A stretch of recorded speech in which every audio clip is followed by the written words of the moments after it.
in situations where he gets to land with Nair against a character that can reposition so quickly and find ways around any stage at any time with Thass and his Fox.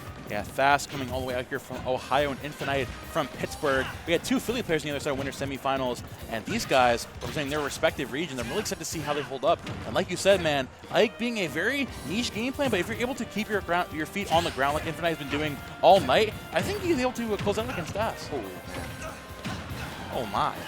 This is up tilt into up smash. Is that real? Yeah. You just made that up.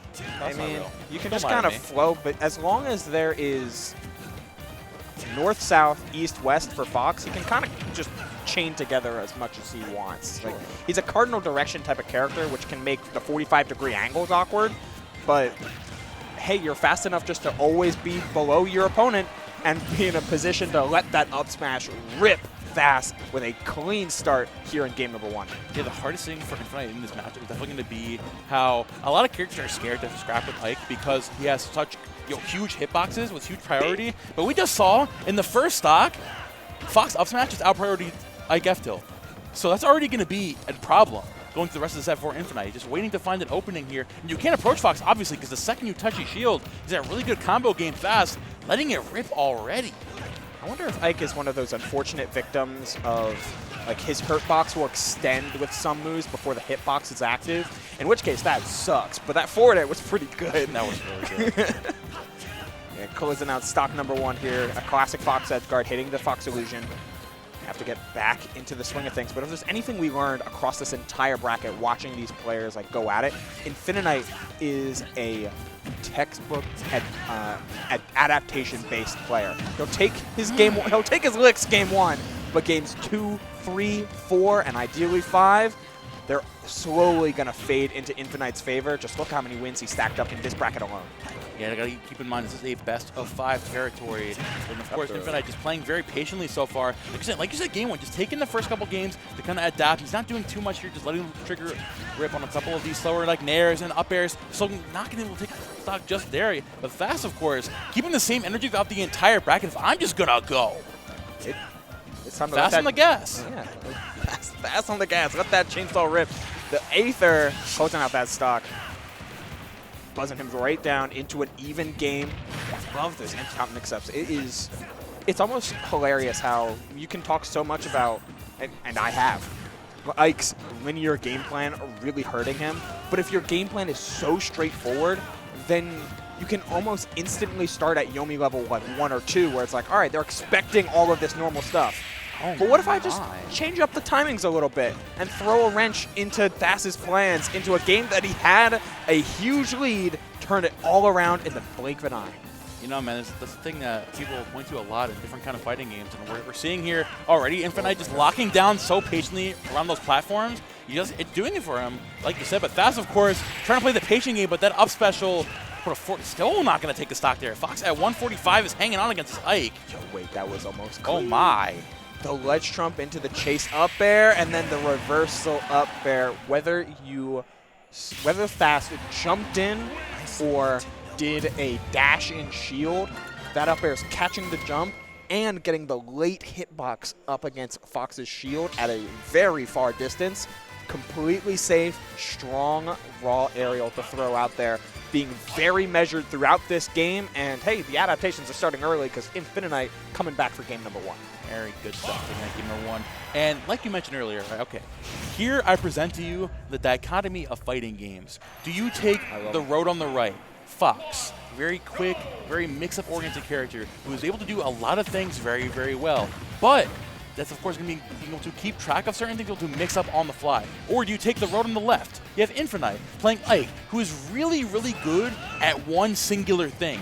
But if you're able to mix up just very slightly things like timings and hitbox shifting, it can make it the biggest difference in the matchup. We're going to see, and of course we're seeing Infiknight already taking that game number 1, but Thass showing he's able to mix up very, very well so far.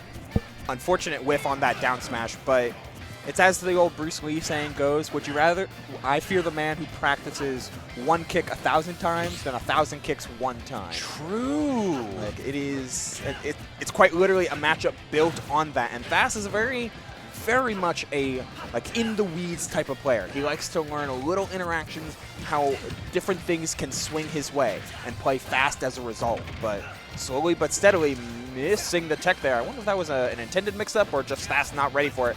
Either way, we're holding on to this 3 stocks to 3 bases here, Momo, and finally reacting to the missed tech. Fox mix-ups is like picking where you're going to dash in from, where you're going to jump in, what you're going to do. Ike mix-up is like, okay, what if I just miss my tech? Hey, man. You know how funny it would be if I just get up attacked him? Yeah, what if I just was bad to be good? Oh, God. Not the infinite up smash. We know about that one. He's doing it again. He's trying it again. He's swinging. This Ike is absolutely swinging for the fences here, but Thass handing along to this lead very, very well. We're seeing, again, just playing so patiently, just waiting to jump in perfectly, waiting for a time to strike. And it is very taxing to wait for an opening against Ike to just constantly keep such huge hitboxes active all the time. This is some clean neutral from Thass. He is evading, blocking, taking the jump. We have it back. The magnet is the most magnet of hands, but we're still getting sour dash attack into the forward smash as well. Just a little jab check that Infiknight does not fall for and climbs out of that hole with the back air. We've seen this story before, Momo. Let's see if Thass can give it a different ending. We're seeing Thass here still hanging on. A whole stock up almost on Infiknight. Infiknight at 127. A lot of rage here on this Ike, and again, just playing around the platform near the ledge, saying the one thing I need to do right now is get this Fox off the stage. Because once I do, I can take the stock relatively pretty early.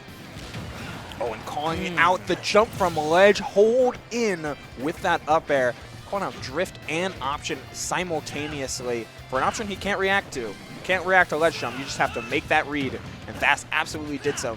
Missing the combo off of back air there. Needed a little bit more rage or a little bit higher percent like he's just putting on right this very moment here, Momo. Thass here keeping the aggression up. Again, getting back to ledge there. Thass, again, like he's in a perfect neutral so far. This advantage state going off, going crazy, catching Ike at the ledge. His biggest weakness is getting back onto stage. Just a straight up forward throw, but again, just opting for the up smash. Again, the small mix-up from this Ike, making the biggest difference. Here comes the Nair, not going to confirm to the up air just yet, but jumping in there, getting aggressive just once, and it's back into Infiknight's favor. That falling fair was so good from Thass because you could see the startup frames of forward air from Infiknight to close out that stock. This game is getting out of hand extremely quickly, and we're hunting for Fox back airs at this point. Thass looking for the finisher. Oh, the cross-up was so nice. Never underestimating Infiknight, especially after how Game 1 went out of his way. Thass not taking things for granted, but that forward tilt, stuffing out the attempted back air pressure, not even blinking in the face of all of Thass's mix-ups and buttons. Instead, just holding on with max rage here, Momo, trying to change how this set is going yet again. Thass now trying to close out where he can. And this is the biggest thing that Fox struggles with. When you're at that high percent, you just need to find that singular hit to close it out. These confirms are not going to confirm any longer. Now Infiknight, all this rage is trying to set up under the platform. Max rage, but of course, that's the singular hit you needed. That up air coming out from Thass, taking that game number 2. And this is... I thought Ike was bad. He's making this very scary. This character is so scary. It's like the Little Mag effect. It really, really is. Like, there's just a ton of characters that, yeah, they're not good by the Smash Ultimate standards, but by, like, Smash 4 Brawl or 64 standards. I guess not 64. That's a different game. But, like, Smash 4 standards, they'd be really good. Like, they just have a lot of completely fine utility tools. It's just the power creep of this game is extremely high, but there's still plenty playable. Oh, 100%. The thing about Thass, though, just straight up, just getting in there and saying, you know what, I have Fox at my disposal, I have my weapon here at my hip, and I'm going to take the full potential, keeping the advantage state on 100% of the time, not letting off the gas just once, just straight up shooting it down the turnpike and not stopping for 1 single second, because the second he does, he's going to lose the stock to this Ike. Yeah, you can almost create a different mindset about both sides of the coin here, because while Fox is Thass is absolutely playing to his win conditions. Smother Ike. He has no get-off-me tools. Keep the pressure on. Play to your speed. While Infiknight is more looking at trying to find Thass's lose conditions. Like, all right, if landing with Nair isn't always applicable, maybe I can find ways to force Thass into getting off stage, force Thass into a really bad high Nair. Like something that is easily interceptable to take advantage of Fox's extremely low weight. It's like just these little differences in mindset that is keeping this game so close, but it does require you to put out gambles like that to try and keep yourself in it. Yeah, unfortunately, Infiknight still can't find anything there. That's still coming on there. Even the aggressive advantage up again, but here comes Infiknight. Just like you said, finding Thass's lose condition, right? Catching Thass getting really aggressive from ledge so many times over and saying, you know what? I'm just going to up smash you here. I'm going to let it all out because if I lose a trait here, I'm fine. I'm still at low percent. What a call out there from Infiknight. You're very right, Momo. Like, sometimes you got to take your licks in order to dish out an even greater one. And while Fox can put on the damage, when Ike finds an early stock, he's closing out that stock at like 60. Oh, yeah. Ooh, dash attack. That's a big move. Yeah, honestly, from just an animation perspective, hella clean. Big fan. He swings that thing. It's great. We're deep diving here. Hey, man. The polish on this game is crazy. And the polish on these players is even better. Damn. That's all I can say. Now Thass, again, back here in the driver's seat, keeping the advantage up as long as he can. Infiknight, again, really struggling, because if you're focusing on the flaws of the other player, you have no time to insert your own kind of game plan. And the second that, if Thass doesn't make a mistake, he clearly has to make a mistake. If he doesn't make a mistake, you don't get your turn. He is constantly just keeping the pressure up, and Infiknight cannot find an opening. He can't find anything! Someone save him! Hey, man. Can you save him? I can't save him, but I can tell you for certain that Thass no longer cares about your plus frames. It's like, oh, you're supposed to be positive here? You're supposed to get your turn back? Not on my watch. In the words of Sun Tzu, you're only minus if you're a coward. Very true. It's important to kind of acknowledge that distinction from a character perspective. And what's been so good about Thass competing here today, competing at events in his home state of Ohio, I believe? Yes. Ranked 8th in Ohio, I believe, right now. That's pretty cool. What's always been impressive about him is his just ability to deconstruct situations and slowly find the ways to find the advantage through them. And while a set may be long and you may have a ton of those interactions, against a character like Ike, it's going to become a lot of bread and butters. And hey, I can slowly start to weasel my way into winning all of these interactions and forcing you to make some pretty crazy callouts. But Infiknight on the front foot here, changing up the tempo just a little bit in order to try and get this early damage. An early lead can change up everything about a game. Yeah, reactive gameplay doesn't really work when your opponent in question is playing Fox and just constantly not giving you a chance to breathe. So Infiknight saying, okay, you know what, I'll just go back. You know, I'll just return to sender saying, you know what, I'm Ike, me nair, me fair, me find good damage, me take stock early. Sometimes you just gotta, instead of trying to delay your buttons a little bit, press them a little earlier. Just do it. Just let it rip. Maybe not all the time though, because holy moly, combos.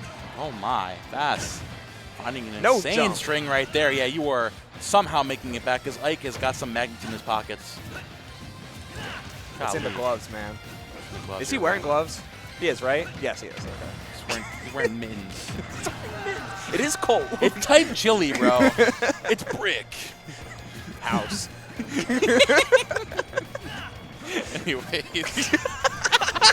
Anyways, Infiknight still sitting here in the lead, but Thass taking that stock in a very clean way.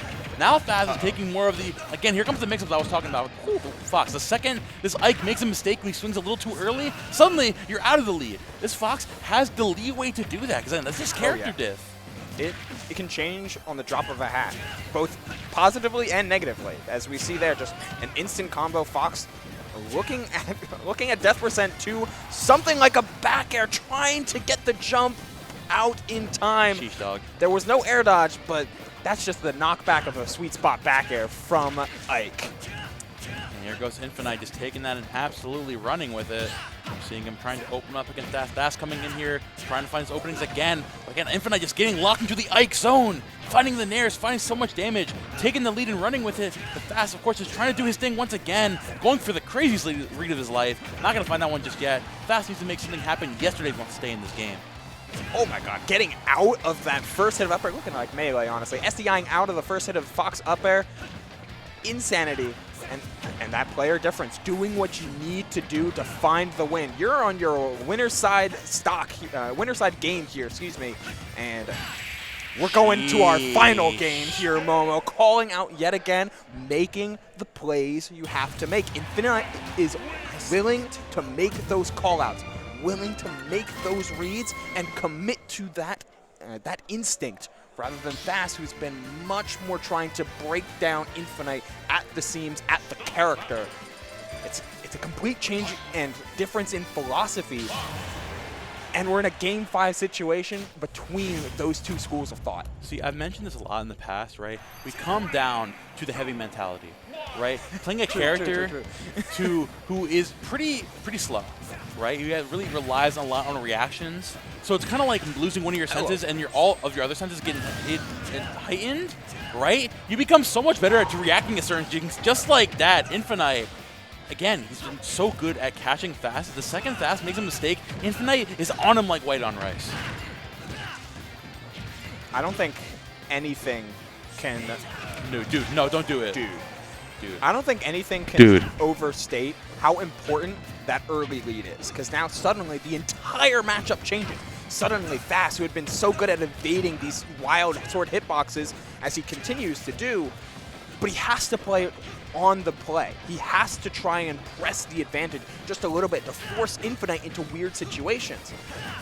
The world can become your oyster as soon as you get a stock lead, because suddenly all of the actions that you can take defensively are on the table against an opponent that has to try and push the envelope. Here comes the issue of when Thass is in the lead, he's so comfortable getting aggressive and finding insane advantage state because he doesn't have to worry about getting hit. If you get the hit, oh well, I'm just back in the game, I'm fine. When he's down though, the mentality just comes into play.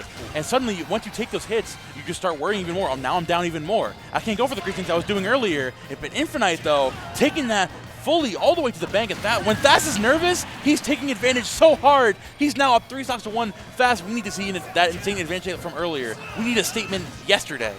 And you're seeing that desperation. Like, previously, he wouldn't have tried to challenge that ether. Just kind of let it go. Like, maybe do the call, maybe try and challenge it once in a while, but now he's feeling the pressure of the situation. He is recognizing just how safe Ike can be on block. Like, there's so many little things that are like, man, I need to find that stock. What's an easy way for Fox to find stocks? Up smash out of shield, something like that. But finally finding a stock with that earlier down tilt into up air, and Infiknight still in total control. But we saw the comeback earlier from the one side.